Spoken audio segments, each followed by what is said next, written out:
ਬਾਬਾ ਕਿੱਧਰ ਮੂੰਹ ਚੁੱਕੇ ਆਈ? ਤੈਨੂੰ ਉੱਤੇ ਕਿੰਨੇ ਆਉਣ ਦਿੱਤਾ ਹੈ? ਉਹ ਮੇਰੇ ਭਤੀਜੇ ਦਾ ਘਰ ਏ, ਤੂੰ ਕੌਣ ਹੁੰਦਾ ਢੱਕਣ ਵਾਲਾ? ਤੇਰਾ ਕਿਹੜਾ ਭਤੀਜਾ?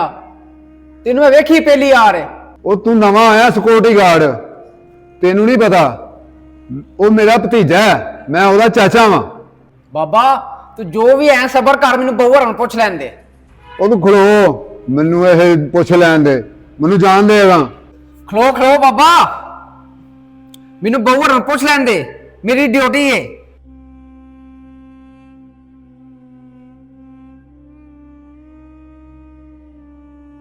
ਉਹ ਜੀ ਇੱਕ ਬਾਬਾ ਆਏ ਹੈ ਦਾੜੀ ਵਾਲਾ, ਉਹ ਕਹਿੰਦਾ ਮੈਂ ਭਤਰੀਆਂ ਨੂੰ ਮਿਲਣਾ ਵੇ। ਕਿਨਾਂ ਨੇ ਸਿਰ ਤੇ ਲਾਲ ਪੱਗ ਤੇ ਨਹੀਂ ਬੰਨੀ? ਉਹ ਹੀ ਹੈ। ਉਹੀ ਹੈ। ਉਹ ਤੂੰ ਇਹਨੂੰ ਉੱਤੇ ਕਿਉਂ ਆਉਣ ਦਿੱਤਾ ਹੈ? ਬਾਊ ਜੀ ਉਹ ਮੈਨੂੰ ਪਤਾ ਹੀ ਨਹੀਂ, ਬਾਬਾ ਆਪੇ ਉੱਤੇ ਆ ਗਿਆ। ਉਹ ਚੱਲ ਠੀਕ ਹੈ, ਪੈਸੇ ਹੀ ਮੰਗਣ ਆਇਆ ਹੋਣਾ ਹੈ। ਜਾ ਘੱਲ ਦੇ ਤੂੰ, ਜਾ ਗਾ।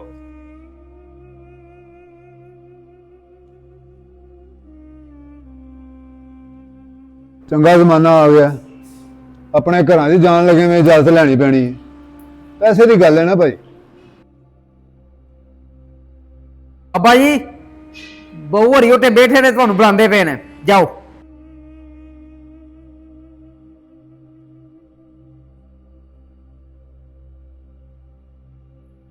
ਸਲਾਮ ਅਲੈਕੁਮ ਭਤੀਜਿਆ। ਵਾਲੇਕੁਮ ਸਲਾਮ। ਚਾਚਾ ਜੋ ਵੀ ਗੱਲ ਕਰਨੀ ਹੈ ਨਾ ਇੱਥੇ ਖਲੋ ਕੇ ਕਰ। ਤੂੰ ਮੇਰੇ ਲੈਵਲ ਤੇ ਬਹਿਣ ਵਾਲਾ ਨਹੀਂ ਅਜੇ ਹੈ, ਸਮਝ ਲੱਗੀ ਆ? ਗਰੀਬ ਤੁਸੀਂ ਬੰਦੇ ਹੋ ਤੇ ਬਹਿਣਾ ਤੂੰ ਮੇਰੇ ਬਰਾਬਰ ਤੇ ਪਿਆ। ਦੱਸ ਕੀ ਆਖਣਾ ਈ? ਪੁੱਤਰ ਕਿਵੇਂ ਬੋਲਣਾ ਪਿਆ? ਚਾਰ ਪੈਸੇ ਆ ਗਏ ਨੇ, ਤੂੰ ਬੋਲਣ ਦਾ ਤਰੀਕਾ ਹੀ ਭੁੱਲ ਗਿਆ। ਮੈਂ ਕੋਈ ਗੈਰ ਤੇ ਨਹੀਂ, ਮੈਂ ਤੇਰਾ ਚਾਚਾ ਵਾਂ। ਠੀਕ ਹੈ ਠੀਕ ਹੈ, ਸਾਨੂੰ ਪਤਾ ਤੂੰ ਚਾਚਾ ਹੈ, ਤੈਨੂੰ ਐਡੀ ਨਾ ਦੱਸਣ ਦੀ ਲੋੜ ਨਹੀਂ ਹੈ। ਦੱਸ ਕੀ ਕੰਮ ਈ? ਪੁੱਤਰ ਆਇਆ ਤੇ ਕੰਮ ਸਾਂ, ਪਰ ਤੇਰਾ ਕੋਈ ਰਵੱਈਆ ਨਹੀਂ ਸੀ। ਪੈਸੇ ਦੀ ਲੋੜ ਪੈ ਗਈ ਸੀ, ਮੈਂ ਮੁੰਡੇ ਦੀ ਦਵਾਈ ਲਿਆਉਣੀ ਸੀ। ਉਹ ਮੈਨੂੰ ਅੱਗੇ ਹੀ ਪਤਾ ਸੀ ਕਿ ਤੂੰ ਨਾ ਪੈਸੇ ਹੀ ਮੰਗਣ ਆਇਆ ਹੈ। ਇੱਥੇ ਕੋਈ ਦਰਖਤਾਂ ਨਾਲ ਪੈਸੇ ਲੱਗੇ ਨੇ ਕਿ ਭੱਜ ਕੇ ਮੈਂ ਜਾ ਕੇ ਉਹਦੇ ਕੋਲ ਪੈਸੇ ਲੈ ਆਵਾਂ? ਮੈਂ ਤੁਹਾਡੇ ਵਾਸਤੇ ਇੱਥੇ ਪੈਸੇ ਲੈ ਕੇ ਬੈਠਾ ਨਾ, ਵਾਹ ਵੀ ਕਰ ਲਿਆ ਕਰੋ। ਪੁੱਤਰ ਇਸ ਤਰ੍ਹਾਂ ਦਾ ਰਵੱਈਆ ਨਹੀਂ ਰਿਸ਼ਤੇਦਾਰਾਂ ਨਾਲ ਰੱਖੀਦਾ।